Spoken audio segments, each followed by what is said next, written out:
Right, everyone, we are back and we've got a very special video for you today. An interview with Ryan McGowan, a familiar face probably to a lot of you, especially you Aussies out there. Ryan, former Hearts, Partick Thistle, Dundee United under Jackie McNamara, Bradford City, Sydney FC, and much more, including the best of the lot, my local team, Ayr United. Ryan, you played for the Honest Men. Yes, I have. I was hoping you didn't go through all the clubs because we would have been here all day. But yeah, I had a good loan spell at the Honest Guys at Ayr, and yeah, I really enjoyed that. But yeah, that's probably 10, 11 years now. Getting old. I've actually got an admission to make. You played at Somerset for Hearts in a League Cup tie that you lost on penalties. Yes, correct. I may have ended up on the pitch that night. Did you? So That's right. They won't get you now. It's been too long. I Won't know, get in and I'm not trouble even now. an Ayr United fan. I'm a Celtic fan, so I don't know what the hell I was up to, but I was probably 12 or 13. So we'll let that one slide. You're now playing in Kuwait with Kuwait SC. You're still a regular part of the Aussie international setup. Before we start, though, I've got a message from Scott McDonald that I had to Oh, bring to your ears. Can you ask Ryan why he never lived up to the levels of his brother Dylan? Do you get any thoughts? oh, Scotty. That's a good one from him. Normally he's not the sharpest tool in the shed, so I'll take that one. But yeah, Dylan's at Kilmarnock now, so you're rivals, your local rivals. So yeah, he's doing all right. But yeah, I'll argue that one. I think we've both done relatively well considering where we've come from. He did actually say afterwards that you're the better player, but he just wanted to get that one in. So he showed his true colours. We've obviously got you on to chat about Ange Postecoglou, maybe a bit in Yes. Tom Rogic as well. On Ange, what have you made to start to life in Scotland 6 months in and he's already won a trophy? Yeah, I think it's great. Obviously when his name first came up, I was getting a lot of calls from Scotland and everyone wanting to know what he was like. And um, yeah, I sort of said that if you give him enough time, he'll definitely get Celtic in the right direction. And I think that's been shown. And his style of play is exactly what Celtic fans want. And I think that's slowly coming through, but I think you're still seeing a massive improvement. Historically, with all of Ange's teams that he's taken over, it does take probably 6 months to a year to actually get to the standard that he wants to get the players at. And yeah, it's just historically, if you look back, it's exactly how it's gone at Celtic. He comes in, few iffy results, I guess. A lot of people questioning the style of play, and then once it clicks and once players start believing in it, then it is actually really enjoyable to watch. And I think that's what a lot of Celtic fans are enjoying now. Yeah, I mean, you have played under him, only for Australia. Yeah, only for Australia. Slightly different at international level because you're not training every single day. Did you believe in him right away? Did it take players a wee bit of time to start? Maybe believe's not the right word, but to properly, get into his ways of doing things. Yeah, no, it definitely does. And he said all along that once you believe in how he wants to play and just fully immerse yourself in it and commit to it, then you will reap the rewards. But it's only human nature or you've only been told your whole career to do certain things that he doesn't want you to do. So if it's the last 5 minutes and you're chasing a goal, 9 times out of 10, you want to get it in the box and you want to get it up the pitch as Mm. quickly as possible. Whereas he is against that. He wants you to still play out. He wants you to still pass through the midfield. So he wants you to continue to do the things that you're doing. And I think he said that numerous times. Even if you're 1-0 up, he still wants you to play out from the back. And a lot of fans are like get stressed out. Even as players, you don't want to make a mistake. And I think once that takes time because he's very big on you keep doing it and it's part of the process. And I'll never criticize anyone for trying to play the way we play. But I think a lot of players still think, yeah, I'm not too sure about that, mate. If I make a mistake in the last minute, you're Mm. probably going to hang me out to dry. And once you do realize that he's not like that and that he will back you to the hill, then you do start believing in that. And I think that's what a lot of the Celtic players have bought into. There's probably still a couple that aren't that sure, but once everyone's on the same page, then yeah, I'm really looking forward to seeing what you can do with them. Yeah, I mean, you say that when you played under Ange that maybe you were doing things differently from what you've done already in your career. was that the main one, playing all the way to the end, not just lumping it in the box, or were there any other obvious ones well, you were a fullback as well, weren't you? So you'd be playing Yeah, a totally different kind of position. yeah. He wasn't so much the sort of inverted fullbacks like he is now. He sort of brought that into the fore to the style of play that he wants to play, and he probably didn't have the players to play the style of play he Oh, wants to you're play. doing yourself down. Yeah, a little bit, but yeah, he can bring in his own players. He knows he has that style of play, and that's probably why club management he does so successful, because he can go and pinpoint the players that play that exact way. Whereas with the national team setup, you only have a pool of 50 odd players that are from Australia to pick from. So I sort of said that when he first went. He's got, this is the best players he's probably ever worked with. It's probably the biggest budget he's ever worked with in terms of being able to go and get the players that he wants to play. And yeah, I'm just really excited the next couple of transfer windows to get the players in that he wants to play and suits that style. And yeah, I can see Celtic doing some really big things in the next couple of years.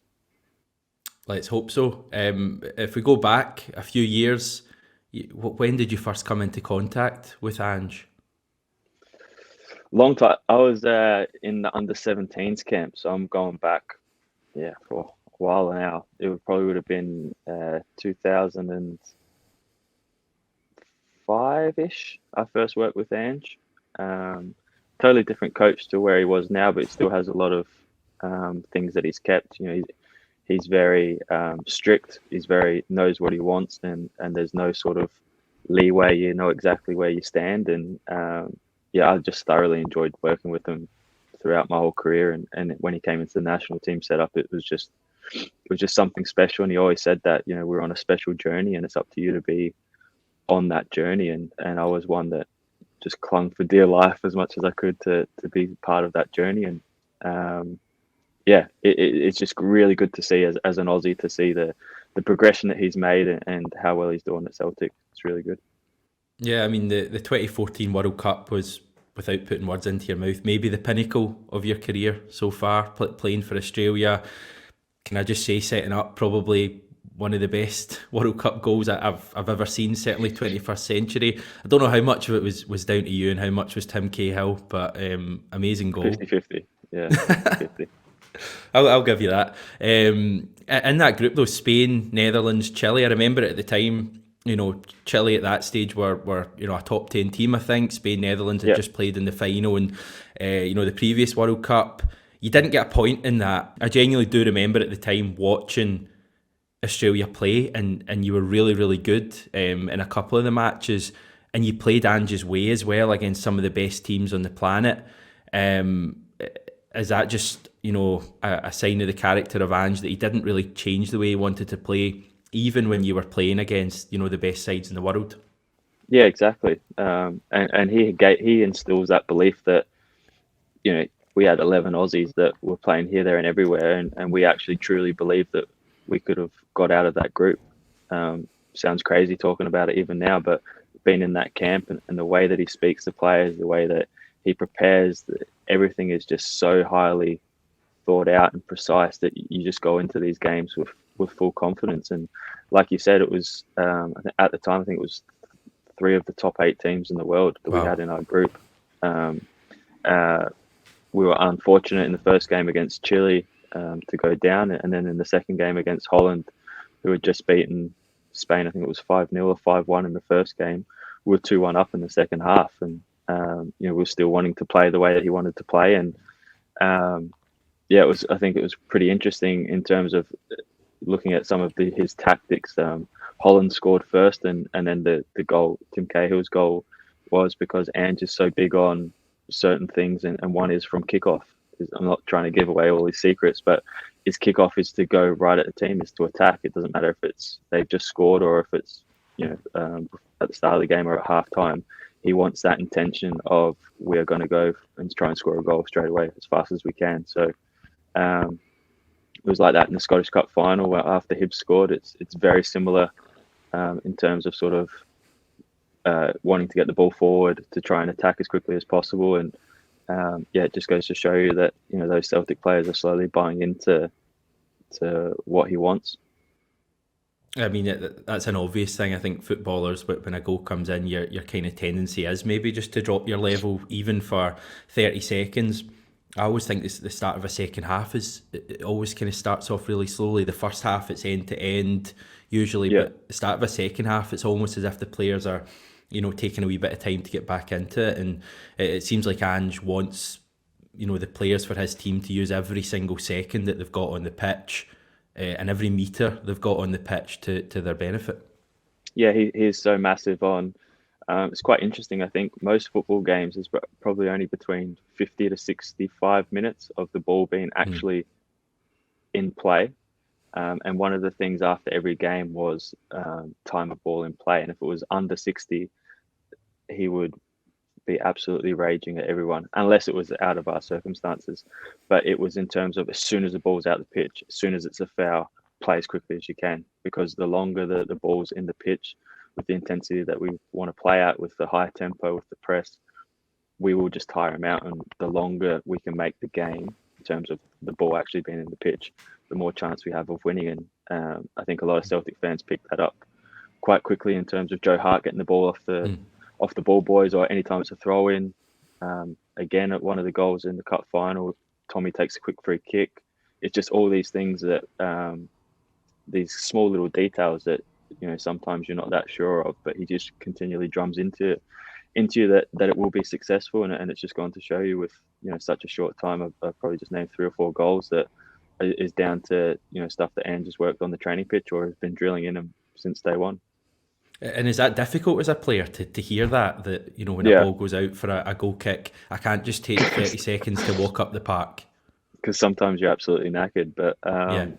yeah, he always used to say, if you're knackered, then just imagine how tired they are, and we have the ball, so just get it into the pitch. And there's that famous clip of him, I think, at training. It was in the first week that Celtic posted about.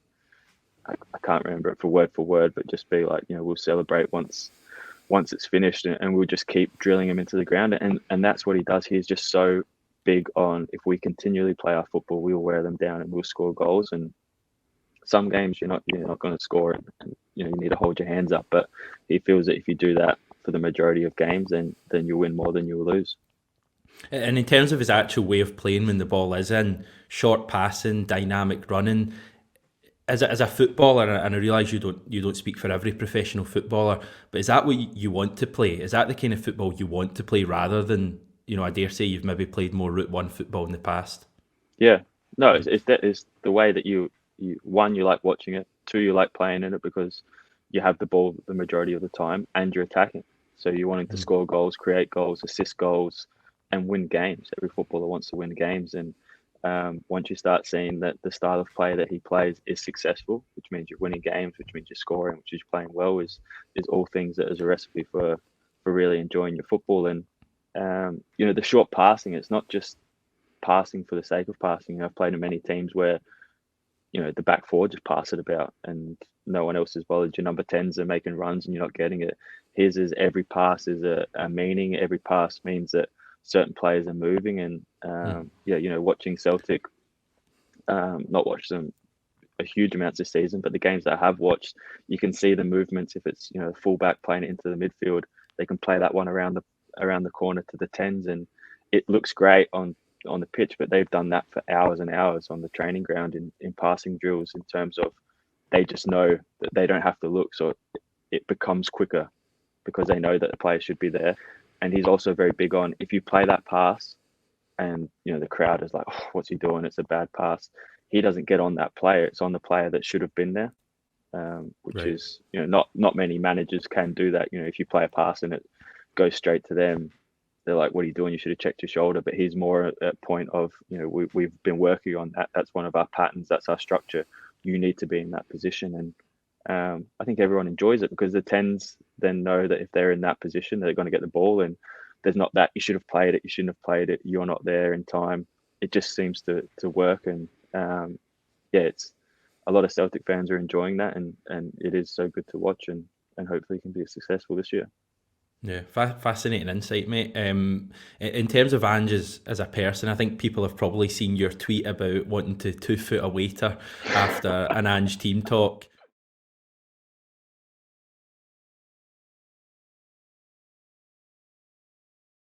How good were his team talks? Oh, incredible! Like, Best you've in, kind of oh, had. by far. As in, like, we used to say, even before the video, the clip that came out, we used to just say, like, someone needs to video some of his sessions and just get it out.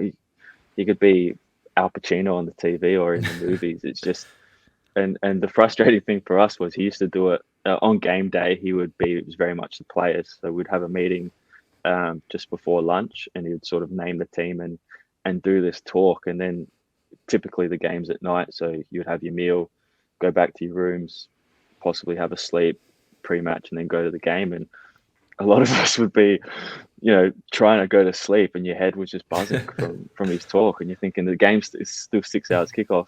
Why is he not saying this just before we're walking out? But Going to try and headbutt the wall and all that kind of stuff. oh yeah, you just wanted to run through the wall for him. And I've spoken to Tommy, and he said that they have done a couple of those talks before the games, and there is a real knack in terms of storytelling or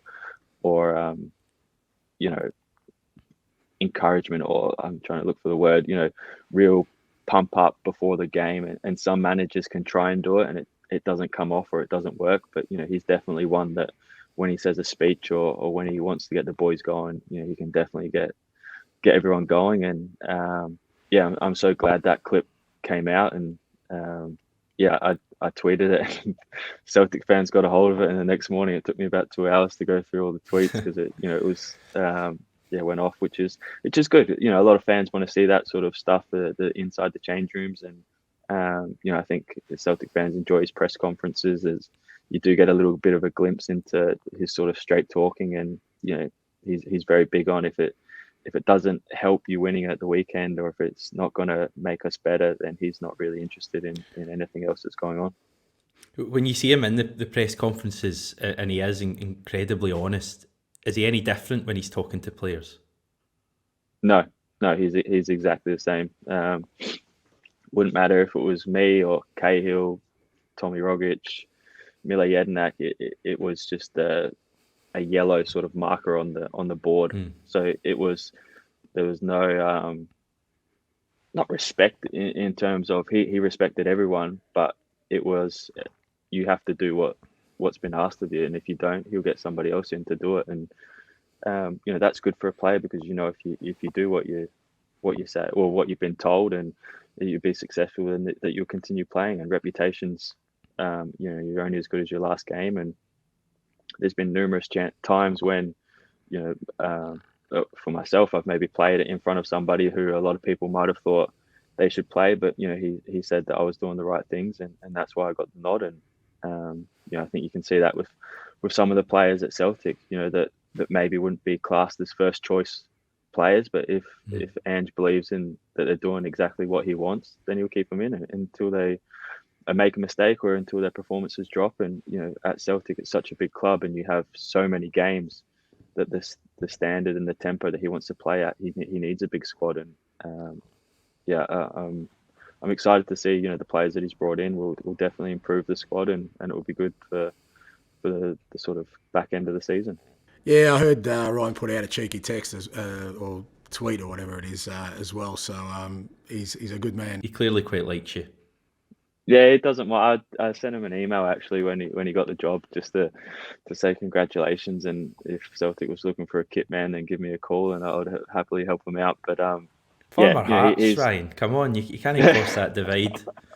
I know. I maybe burnt my bridges there, but it's just good to see him. He's been a big part of my career. Like I said, I sort of came in contact with him as a 17-year-old and in the young Socceroos, and then the way the world works, played against them in the Champions League when I was at Sydney, and then with the national team, and now he's sort of at Celtic. And he's been asked, I think, a couple of times when we played Hearts, they brought me up, and then obviously that tweet. I think he's on Twitter, but I think he's on a burner account, as they say, so he doesn't miss too many tricks. And it's just good to see that that he acknowledged it, and that part of his sort of plans is working. I guess he probably won't want me to give away too many of his secrets on this podcast. No, I'm more than happy for you to keep hold of them, and we'll see them play out. I'm just stunned that he's on Twitter in a burner account. That's a major revelation for the Oh, I'm sure people. he is because he doesn't miss a trick, and I'm sure that he's quite a scary fella. So I'm sure that not many people are going around telling him that Ryan McGowan posted a thing about him. So I'm pretty sure that he sees it in some way. So um, yeah, it is one of the things that I do think he's on Twitter because he doesn't miss too much. So um, yeah, have a look out for that. All right. What is a dressing room's perception? Sorry, of Ange. He's spoken about in some recent interviews about having distance between himself and the players. Do players fear him? Is it a case of respect? What's the dynamic there? Combination of combination of everything. I think he demands respect, but at the same time, um, he is approachable in a way. You wouldn't be like, "Hey, boss, what did you get up to yesterday?" But at the same time, if it was something game related, then he's very open. And I think he said a couple of times, I think it was on Open Goal Yeah. podcast, that he likes to keep that distance because his main job is obviously to pick a squad. So it's human nature if you do like a player or dislike a player outside of the pitch, that can come into your thinking. So he definitely does um, put a sort of barrier between sort of the players and the coaching. But having spoken to players, it has seemed to be different from when he was at international level to club level because, like you said, at international level, you maybe got 4 or 5 training sessions. It's not a huge amount of time to work with, but at club level, you're with them every day. You've got hundreds of games, and you're probably needing to get a little bit more of a finer balance in terms of understanding that person, showing their signs when they're maybe a little bit fatigued or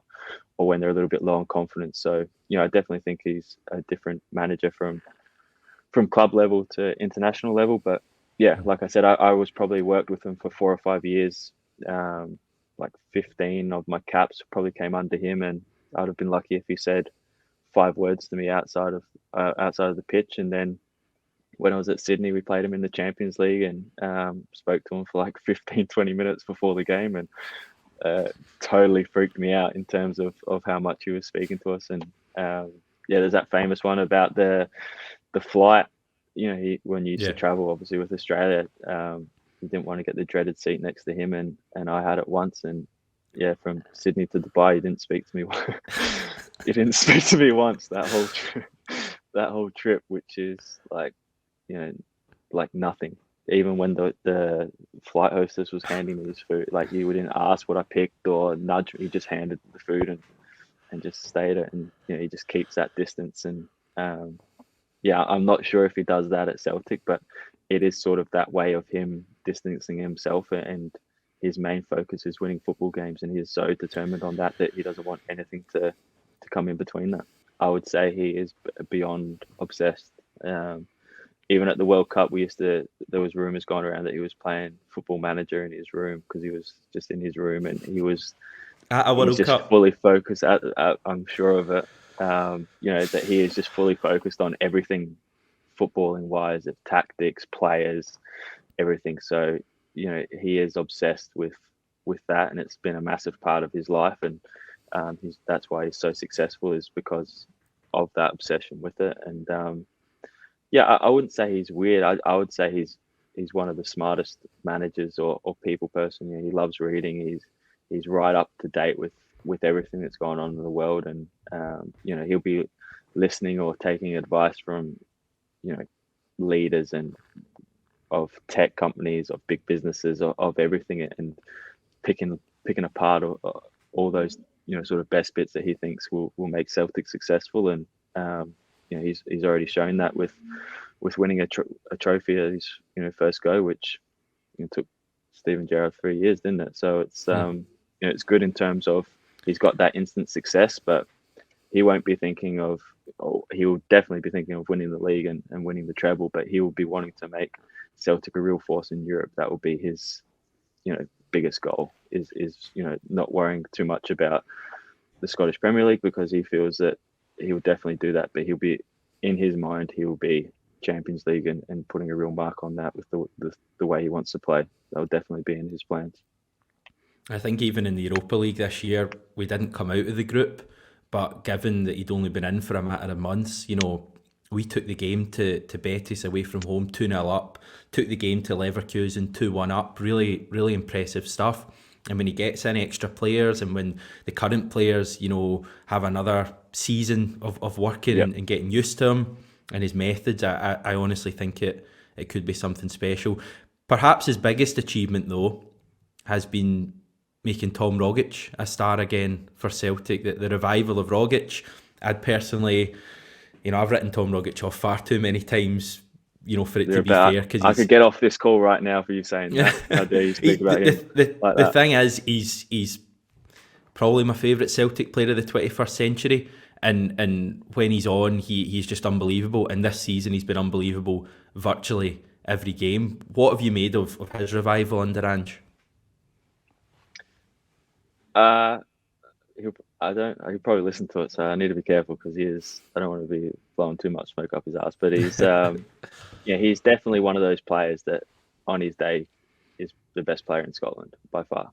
I don't think there's any question marks regarding that. I think in terms of this being his best season, I think there's a lot of stuff that probably goes on behind the scenes. It's probably the first time he's had a proper pre-season. He's probably playing pain-free. In terms of, personally know that,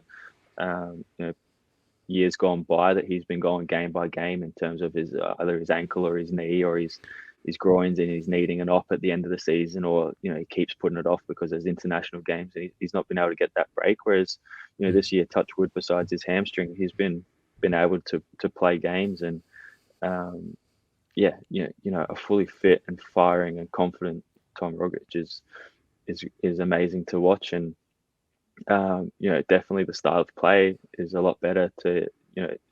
There's no coincidence that his probably best two periods at Celtic was under Rodgers in the first treble winning season, I think, when they went undefeated, and then this season, the style of play suits him. He's the main man. He's the one that gets on the ball. That everything's sort of set up for him to be on it and create things, and that's when he's at his best. And from a personal point of view, as a good friend of his, it's just been great to see how well he's done, and fingers crossed he can stay injury free and have a really good second half of the season. And he's playing 90 minutes now as well. That was the thing, Rogic was kind of playing really well, but maybe only playing 70 minutes, even under Rodgers and certainly Neil Lennon. He's playing 90 minutes now, and he's looking fit for 90 minutes. He's playing the last 10 minutes better than he's played the previous 80.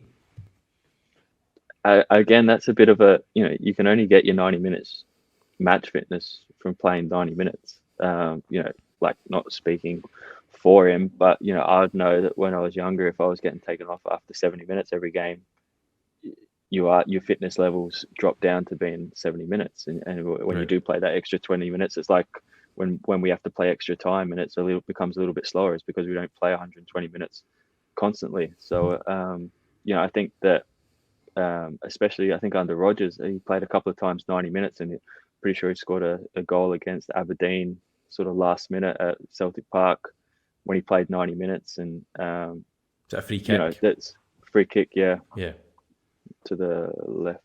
I think it was the Jockstein stand. So it definitely was not so much a fitness issue, but it was also, Rodgers was famous for, he'd take his 10s and one of his strikers off sort of bang on 60 or 70 minutes. And, that was sort of Tom that was coming off. So, I think there's a lot of different issues. His fitness is probably better from having a full pre-season, from being able to train, Monday to Friday between training sessions, whereas probably years gone by, he was maybe nursing injuries. There's a lot of factors into it, but definitely I think that everything's coming into place for him in terms of fitness, style of play, confidence, and it's it's great to watch, being a friend and not having to be an opponent and try and hack him down at the halfway line.